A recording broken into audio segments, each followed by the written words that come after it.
kalau perlu ada satu menteri, dua menteri yang disikat, walaupun belum 3 bulan, belum 6 bulan, disikat karena dianggap terbukti tidak loyal. Ini menjadi shock terapi buat menteri-menteri yang lainnya. Ya buat apa, saya pikir.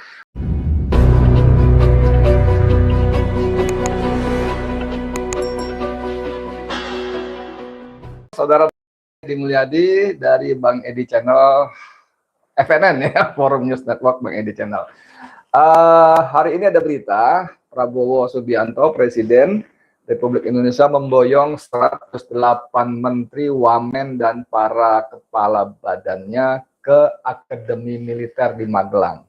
Untuk kalangan Akmil, ini biasa disebut sebagai lembah tidar, ya. Nah, ini menarik saudara sekalian karena banyak analisis berseliweran. Ya terkait Prabowo kan jenderal gitu ya, maka dia akan membawa kepemimpinan militeristik gitu ya. Apakah itu valid? Bisa iya, bisa enggak. Tapi ngomong-ngomong presiden yang jenderal, itu sebelum Prabowo Subianto ada Susilo Bambang Yudhoyono. Susilo Bambang Yudhoyono ini juga jenderal, bintang 4 juga, tapi sama sekali tidak tampak. Justru pada masa Susilo Bambang Yudhoyono SBY ini justru kita boleh sebut alam demokrasi relatif lebih bagus. Kalau indikatornya adalah kebebasan sipil ya. Waktu zaman SBY saya mungkin hampir tiap pekan, hampir ya, rajin betul menggelar aksi, bukan cuma mengikuti aksi, tapi menjadi bagian terutama penyelenggara aksi-aksi menentang kepemimpinan Susilo Bambang Yudhoyono. Waktu itu patung kuda belum musim ya, kita masih bisa bergeser terus ke arah istana, bahkan beberapa kali sering juga kita aksi pas di seberang istana yang sekarang disebut apa ya, anjungan, yang suka ada foto kepala negara, tamu kepala negara ya. Posisinya antara di perapatan Medan Merdeka Utara, lalu sini Medan Merdeka Barat, sini Monas, nah sini kantor Menko Kesra ya, Menko Kesra, dan di sini ada foto foto tamu negara, kepala negara yang menjadi tamu negara. Itu rajin betul. Dan salah satu puncak demo kami yang sebetulnya kalau mikir-mikir keterlaluan juga sekarang kalau mikir ya, itu kan bisa lebih dari 15 tahun yang lalu ya. Itu kami membawa seekor kerbau, lalu kerbau itu tulisin SB. Tapi tidak ada yang ditangkap, tidak ada polisi yang represif, tidak ada yang dipenjara, tidak ada zaman SBY, Susilo Bambang Yudhoyono. Padahal dia jenderal militer ya, tapi kemarin kita punya presiden sipil, kelakuannya lebih militer, sangat diktator, otoriter, dan sebagainya. Nah, kembali ke Prabowo Subianto, saudara sekalian. Satu lagi kita juga punya jenderal yang presiden, bahkan kemudian menjadi jenderal bintang 5, yaitu Soeharto. Memang itu ada bau-bau militernya, tapi juga tidak pernah membawa menteri-menterinya ke akademi militer. Nah, Prabowo ini menjadi menarik ya. Nah, kita lihat di sini ada beritanya antara di CNN Nasional ya, Indonesia ya. Judulnya begini, pembekalan kabinet Prabowo di Akmil, bau militer dan uji loyalitas. Nah, judulnya menarik nih ya, bau militer dan uji loyalitas. Ini beritanya Kamis 24 Oktober ya. Presiden Prabowo Subianto mengumpulkan jajaran menteri, wakil menteri, pejabat setara menteri, hingga kepala badan Kabinet Merah Putih di Akademi Militer di Magelang. Ratusan pembantu Prabowo itu akan digembleng selama 3 hari, Jumat hingga Ahad ya, 25 sampai 27 Oktober. Mereka berangkat secara serentak pada Kamis hari ini. Mereka direncanakan untuk tidur di tenda. Seragam khusus juga disediakan para peserta yang hadir. Wah, tapi tendanya tentu jangan dibayangkan tenda waktu kita latihan pramuka di SD SMP ya. Enggak lah, pastilah. Pasti tendanya, kalau Anda pernah ikut glamping ya, glamour camping, saya kira minimal seperti itu. Saya tidak pernah ikut glamour camping, tapi ketika ada acara Agustus lalu ya, kami para pembicara ditempatkan di glamping. Bahkan saya dapat tempat yang alhamdulillah ya, malah bukan tenda lagi ya. Bagus memang sih, fasilitasnya lengkap dalam tenda itu. Beberapa agenda yang akan dijalani antaranya para menteri akan memaparkan visi misi, penyamaan visi misi hingga pemberian arah dari Prabowo. Prabowo memilih Akmil, Akademi Militer sebagai tempat pembekalan karena Magelang merupakan salah satu pusat perlawanan terhadap penjajah. Dia ingin semangat perjuangan itu bisa menular di kabinetnya. Ya, kalau soal ini oke lah, kita percayalah Prabowo punya jiwa patriotisme ya.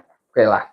Prabowo mengimbau jajaran menteri untuk tidak takut mengikuti agenda tersebut karena bukan ospek atau kegiatan militer meski memakai seragam khusus dan menginap di tenda. Jadi ini memang ditegaskan bukan kegiatan militer, bahwa suasananya militeristik, ya tempatnya di akademi militer, tidurnya di tenda, mereka pakai pakaian khusus, tentu saja seragamnya seragam militer juga ya, bau-bau army lah gitu ya. Pembekalan terhadap jajaran menteri ini bukan pertama kali dilakukan oleh Prabowo. Sebelum dilantik, Prabowo juga memberikan pembekalan selama 2 hari pada jajaran menterinya di Hambalang. Hambalang zaman Prabowo yang luas. Memang dia dari situ oke lah ya. Materi pembekalan yang telah diberikan meliputi cara menghadapi jurnalis. Cara menghadapi jurnalis ini, makhluk satu ini memang makanya suka disebut nyamuk pers. Dia tidak mematikan betul-betul, tapi minimal mengganggu dengan suaranya gitu ya. Dan kalau kita kurang pandai menyikapi teman-teman jurnalis, memang jadi blunder yang cukup serius, bahkan sangat serius ya. Lalu ada lagi tentang geopolitik, kenegaraan, kepemimpinan, hingga materi khusus mengenai produk domestik bruto. Tidak main-main, sejumlah narasumber kaliber internasional menjadi pengisi acara pembekalan yang digelar selama 2 hari tersebut. 3 hari bos, Jumat, Sabtu, Ahad, 3 hari. Lantas mengapa Prabowo kembali mengembleng para menterinya? Apa pesan yang hendak disampaikan Prabowo melalui agenda tersebut? Nah ini baru pendapat ya, pendapat Ujang Komarudin, pengamat politik, mengatakan agenda tersebut tidak lepas dari latar belakang Prabowo yang pensiunan Jenderal TNI, oke ya. Lalu dia ingin memberikan para menterinya setia dan tegak lurus. Nah ini ya, dia ingin para jajaran menteri setia dan tegak lurus atas segala tugas dan perintah yang diberikan. Sehingga kata dia wajar saja Prabowo kembali menggelar pembekalan untuk menggembleng jajaran menteri di Kabinet Merah Putih selama 3 hari di Akmil Magelang. Ya, agar ke depan bahwa menteri-menteri itu loyal. Menteri-menteri itu loyal kepada presiden, bukan kepada partainya atau kepentingan oligarki dan sebagainya. Sampai sini aja ya. Kata akan sebagai menterinya loyal kepada presiden, ini bagus. Tidak loyal kepada partainya, lebih bagus lagi. Tidak loyal kepada para oligarki yang menjadi majikannya, ini sangat bagus. Ya, walaupun harus ada sedikit dikoreksi ya, bahwa harus loyal kepada presiden, yes ya, karena itu atasannya, dan memang dalam konstitusi kita menyebutkan bahwa menteri itu pembantu presiden dan tanggung jawab kepada presiden, yes. Tapi harusnya nih sedikit aja koreksi, dikit aja. Harusnya yang mas loyal kepada negara, kepada bangsa, kepada, artinya bukan pada personal, bahwa harus loyal kepada presiden, tentu harus. Dan menurut saya, pertimbangan utama seorang presiden atau pemimpin mengangkat pembantu adalah loyal. Soal pinter, apa segala macam, itu penting, harus, tapi aspek loyal itu menjadi sangat-sangat penting. Karena sepandai apapun pembantu, kalau nggak loyal, bahaya, bisa menikam dari belakang, menikung, menelikung, dan sebagainya. Jadi loyal. Yang aspek kedua tentu integritas, ya, kejujuran, integritasnya, baru kapasitas itu ya harus juga. Tapi yang terutama dua utama itu tadi loyal dan integritas. Orang banyak pandai, pintar, canggih segala macam, tidak punya integritas, tidak jujur, berbental maling dan sebagainya. Seperti banyak yang terjadi pada pejabat publik kita, wabil khusus para menteri kita pada periode yang kemarin, ya. Dan dengan segala penyesalan yang mendalam, Prabowo masih saja memakai orang-orang yang memang punya rekam jejak tidak berintegritas macam tadi. Nah, saudara sekalian, kenapa ini menjadi penting? Ya, ini memang pendapat Ujang Komarudin, tapi saya sungguh-sungguh sepakat karena cerita 13 pertemuan Prabowo dengan Jokowi di rumahnya di Solo itu sekarang sudah bukan menjadi rahasia umum. Ya, barusan kira-kira 2 jam 3 jam yang lalu saya ketemu dengan para senior, ada seorang bintang 2 yang jauh di atas Prabowo ya, lulus tahun 65. Anda bisa bayangkan tahun 65 lulus akabrinya, akhirnya jadi 9 tahun di atas Prabowo bercerita. Lalu ada pengusaha yang lumayan paham peta politik, walaupun dia tidak tampil di permukaan, dia bercerita juga soal 13 Oktober. Ada juga tadi seorang Habib, ya. Habib ini pengetahuannya dasar karena dia ada di sekitar lingkar perasaan. Nah, ini menarik kan, bagaimana dia bercerita sebetulnya tamburan dalam ini Habib Rizik Sihab, misalnya menerima kunjungan Dasko, Habibur Rahman dan kawan-kawan, apa bagaimana dan seterusnya. Itu banyak cerita menarik, tapi dia bilang, Bang Edi, please, ini hanya konsumsi sendiri saja. Waduh, saya bilang, Bib, ini bagus harus kita buka. Enggak, please. Kalau Anda buka, pasti orang akan tahu itu dari saya. Orang tuh yang ada di lingkaran Petamburan ya, pasti tahu dari saya. Ya, kita hormatilah. Itu kan memang apa sih, narasumber punya hak untuk itu. Itu bagian dari background informasi buat saya, sehingga ketika saya memahami persoalan bisa lebih clear. Lalu tuan rumah juga seorang senior, usianya sudah 72-73 tahun, juga banyak cerita. Jadi itu cerita soal tanggal 13 Oktober ini sudah jadi rahasia umum ya. Dan satu hal ya, kita bicara Prabowo ditekan, diancam, disuruh begini ya, sampai ada sejumlah konglomerat yang konon katanya akan mengacaukan ekonomi Indonesia kalau Prabowo tidak nurut. Nah, gitu kan. Itu kan informasi publik yang 1-2 hari terakhir ini kan menjadi sangat liar ya. Sangat liar. Tapi yang menarik adalah ketika dalam pertemuan Ahad yang silam ya, di sebuah diskusi yang saya menjadi moderatornya, pembicara adalah Refli Harun dan EF Saifullah Fatah. Refli Harun kan mengatakan selain ditekan, diancam, diminta-minta tadi kalau macam, Refli menunjukkan visual. Visual inilah yang membuat Prabowo lutut. Kalimat saya begini nih, dipotong ya ketika saya bicara kemarin di acaranya di White House itu, Pejaten itu. Dan terkonfirmasi saudara sekalian. Terkonfirmasi bagaimana itu dari beberapa mulut tadi yang saya sebut tadi, ya ada. Dan itu sangat tidak elok gitu ya. Sehingga Prabowo tidak berkutik. Kan saya debat mereka, para senior itu. Mereka semua kemarin tadi siang jam kira-kira 2-3 jam yang lalu itu semuanya senior. Semua sudah di atas 60 tahun ya. Bahkan ada yang satu jenderal itu sudah 83 atau 84 tahun. Sudah berumur banget ya. Yang lain 70-an tahun. Jadi saya paling bocil tuh. Saya debat pada mereka, Bang, ini kalaupun ditekan, dipaksa, kan saya bisa bodoh amat gitu loh. Gua presidennya kok, terserah gua dong. Terus ada Habibur kan, tunggu. Dia bilang, waktu 13 Oktober itu Prabowo sudah presiden belum? Belum, saya bilang. Ya sudah, kata dia gitu. Tapi nggak menurut, enak aja. Kalau soal tekan, menekan, ancam, mengancam kan soal dosa. Semua orang punya dosa tentu saja ya. Semua orang punya dosa. Misalnya Prabowo disebut-sebut soal food estate, Prabowo disebut-sebut soal alutsista, apalagi gitu ya. Ya saya bilang Jokowi dosanya jauh lebih banyak. Jokowi dosanya jauh lebih banyak, ya kan? Dan sebentar lagi, hanya dalam seminggu kemudian, Prabowo akan mengucapkan sumpah dan dia menjadi presiden definitif. Apapun dia bisa lakukan seperti yang dilakukan oleh Jokowi untuk menghalangi aparat penegak hukum menindak, menuntut pertanggungjawaban hukum apa yang dilakukan oleh Jokowi selama berkuasa. Kan bisa semuanya. Ketika semakin panas itu, tiba-tiba sang pengusaha tadi mengatakan, gini loh Bang, Yalah kalau soal itu repot gitu ya.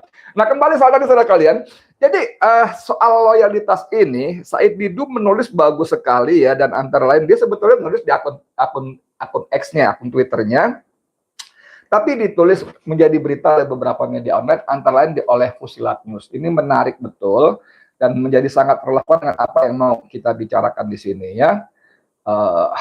Begini bunyinya, ini iklannya banyak banget ya, ganggu banget gitu loh. Astagfirullahaladzim. Ayo dong, pegang gue tutup nih. Jadi saya tuh gini, dia menulis kan judulnya gini, astagfirullahaladzim, iklan ya Allah, ya Allah, ya Allah, menutup lagi. Said Didu, Jokowi pengendali kabinet merah putih ya. Sejak pelantikan menteri, wakil menteri dan sebagainya, udah ya, kita lihat lagi ada jalur politik, jalur profesional, jalur oligarki, kita lewat aja, ada jalur maki, ada jalur dinasti ya. Oke, saya baca lah. Jalur politik adalah jalur ini adalah paling umum, di mana anggota kabinet diusulkan oleh partai politik atau dititipkan oleh parpol sebagai bagian dari koalisi yang dibangun. Oke, itu biasa paling umum. Lalu ada jalur profesional, itu juga biasa, individu yang dipilih berdasarkan keahlian profesionalnya, meskipun dalam praktiknya banyak juga yang berasal dari afiliasi politik atau oligarki. Ya, oke. Lalu ada jalur oligarki. Jalur oligarki adalah kelompok yang memiliki pengaruh besar melalui kekayaan dan koneksi, di mana mereka menempatkan orang-orangnya untuk mengamankan kepentingan ekonomi dan bisnisnya. Ini juga banyak, ada menteri-menteri yang memang menjadi comos-comosnya oligarki. Lalu ada juru maki. Juru maki ini kata dia adalah istilah ini digunakan untuk menggambarkan individu yang ditugaskan untuk menyerang atau memaki siapapun yang mengkritik atau tidak mendukung Jokowi dan Prabowo. Mereka berbeda dengan juru bicara yang bertugas menjelaskan kebijakan. Jubir kan biasanya jelas tupoksinya.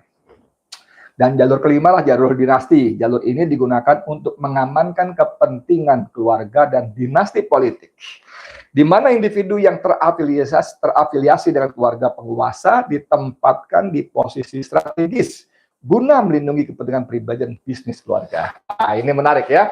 Sekarang kita lihat saudara sekalian, afiliasi ya. Ada afiliasi Prabowo dan afiliasi Jokowi ya. Dari total 38 menteri, 25 orang dari 38 menteri, 25 orang memiliki afiliasi kuat dengan Jokowi.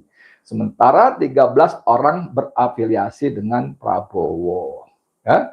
Jadi berapa persen? 25 dari 38. Itu hampir 70% orang-orang menterinya Prabowo terafiliasi sangat kuat kepada Jokowi. Nah, masuk nih barang ya. Yang kedua, wakil menteri. Dari 16 wakil menteri, 9 orang terafiliasi dengan Jokowi dan 7 orang dengan Prabowo. Lagi-lagi kalah. Ya, hampir 60% wakil menterinya terafiliasi dengan Jokowi. Lalu ada pejabat setingkat menteri. Dari total 19 pejabat, 11 orang terafiliasi dengan Jokowi dan 8 orang dengan Prabowo. 11 dari 19 itu berarti sekitar 65%. Bayangkan, di menterinya 70% terafiliasi sangat kuat dengan Jokowi. Di wakil menterinya 60% sampai 65% terafiliasi dengan Jokowi. Di pejabat setingkat menterinya 60% terafiliasi dengan Jokowi. Anda bisa bayangkan nggak? Dan ini sangat dipahami. Makanya selama 2 hari pertama digembleng di Hambalang, dianggap kurang cukup, digembleng lagi di Akademi Militer yang kita bisa sebut itu domain penuh dari Prabowo Subianto. Ada suasana militeristik, saya katakan suasana ya. Ada apalagi ya, yang intinya bagaimana membuat para menteri itu tegak lurus kepada presiden. Loyalitas, loyalitas tunggal kepada presiden, bukan kepada partai. Ini penting karena Prabowo sudah mengingatkan jangan coba-coba pimpinan partai menempatkan menterinya untuk cari dana buat partainya. Ini warning yang keras nih dari Prabowo Subianto ya. Dan monoloyalitas ini menjadi sangat penting karena bagaimanapun juga kita sudah tahu semua pengaruh Joko Widodo masih sangat kuat. Sehingga Said Didu pun berkesimpulan Jokowi masih memegang kendali. Nah, kalau kesimpulan ini benar, saudara sekalian, maka langkah yang dilakukan Prabowo menjadi pas. Paling sedikit upaya untuk menggeser loyalitas kepada hanya kepada presiden, bukan kepada partai, bukan kepada oligarki majikannya, apalagi walaupun tidak disebutkan, bukan loyalitas kepada mantan presiden sebelumnya. Menarik ya, kalian. Tinggal pertanyaannya adalah seberapa efektifkah program penggemblengan di Lembah Tidar ini? Seberapa efektifkah dalam tempo 3 hari? Tapi saudara sekalian, saya tertarik seperti penjelasan EF Saifullah Fatah dalam diskusi kami pekan lalu, hari Sabtu yang kemarin, yang lalu, tanggal 19 Oktober. EF menggarisbawahi 2 hal. Pertama, Jokowi sudah tidak berkuasa, yes. Kedua, tapi Jokowi masih punya pengaruh, itu pasti. Tidak bisa langsung hilang. Cuman kabar baiknya adalah seiring dengan berjalannya waktu, maka pengaruh Jokowi akan perlahan-lahan memudar. Nah, sepertinya kombinasi yang menarik perlahan-lahan memudar itu dengan upaya Prabowo untuk membuat para menterinya tegak lurus loyal kepada dia. Seberapa efektif lagi-lagi akan dijawab oleh waktu, ya. Cuman kalau Prabowo memang bertindak tegas dan keras terhadap soal-soal seperti ini, kalau perlu ada 1 menteri, 2 menteri yang disikat, walaupun belum 3 bulan, belum 6 bulan, disikat karena dianggap terbukti tidak loyal, ini menjadi shock terapi buat menteri-menteri yang lainnya. Ya buat apa, saya pikir, buat apa gue loyal sama Jokowi, toh Jokowi udah nggak berkuasa, gue loyal sama dia, tiba-tiba gue ditendang oleh Prabowo, hilang jabatan menteri gue, mendingan gue sekarang loyal dengan baru gue ini, ya. Loyal itu mata cari aman, cari majikan baru. Kesadaran bahwa sebagai menteri memang harus loyal kepada presiden, bukan kepada majikan lama, apalagi pada oligarkinya, kan begitu kan? Itu kita nggak tahu niatnya, kan itu jeroan hati manusia yang tahu, yang bersangkutan dengan Allah SWT saja. Oke, teman-teman sekalian, jadi gemblengan Lembah Tidar itu sepertinya kita bisa terjemahkan adalah upaya Prabowo untuk sayonara kepada Joko Widodo. Mungkin teman-teman akan mengatakan, lo terlalu naif, terlalu prematur. Iya, saya setuju, saya terlalu naif, saya terlalu prematur, terlalu awal. Tapi paling tidak itulah harapan saya. Harapan saya seperti itu, dan saya kira menjadi harapan kita semua yang sudah muak dengan kelakuan keluarga ex tukang kayu asal Solo ini selama 10 tahun memerintah. Dan begitu. Mudah-mudahan itu terjadi ya. Seperti biasa, teman-teman bantu menyebarkan video ini kepada teman-teman yang lain, pada grup-grup WA, kepada akun-akun media sosialnya, agar lebih banyak lagi orang yang nonton. Dan buat teman-teman yang belum jadi subscriber, please ya, please jadilah. Kalau lebih banyak lagi, jangan lupa tekan tanda supaya selalu mendapat update informasi dari Bang Edi Channel. Kita mohon ampun pada Allah dosa-dosa kita, dan kita juga mohon Allah membantu kita menyelamatkan Indonesia. Amin ya rabbal alamin. Nasrun minallah wa fathun qarib wa basyiril mu'minin. Saya Edi Mulyadi untuk FNN, untuk Indonesia lebih baik. Assalamualaikum warahmatullahi wabarakatuh.